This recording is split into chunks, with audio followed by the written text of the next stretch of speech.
fond du problème reste le même. Aujourd'hui, le désengagement, en tout cas de la SNCF et de l'État, continue pour nous. Monsieur Jantet, le directeur de SNCF Réseau, l'a déjà annoncé en 2017 que la SNCF ne mettrait plus 1 euro dans l'entretien des lignes UIC 7 à 9, qui sont les lignes les moins utilisées, on va dire, avec le moins de relations par jour. Et aujourd'hui, je pense que le gouvernement fait le choix surtout de se désengager et de donner la responsabilité aux régions qui n'auront pas les moyens de financer l'entretien de ces lignes et qui, de fait entraîneraient la fermeture de ces lignes secondaires. Pour le département de la Dordogne, ça représenterait quoi?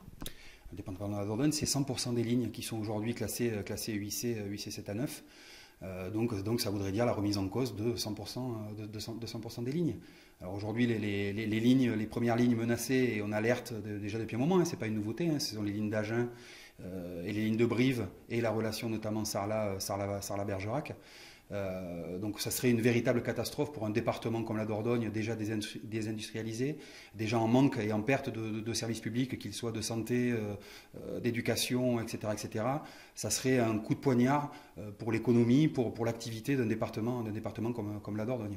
Pour autant, il y a des travaux de réhabilitation du réseau qui ont été annoncés par le Premier ministre. Vous y croyez? Est-ce que ça pourrait permettre peut-être de sauver quelques lignes? Aujourd'hui, les travaux, alors on sort de 30 années où ces lignes-là, les lignes secondaires, ont été laissées à l'abandon, qui entraînent des ralentissements, qui entraînent voire des fois des suppressions de trains, parce que ces lignes-là ne sont plus en capacité d'accueillir les relations.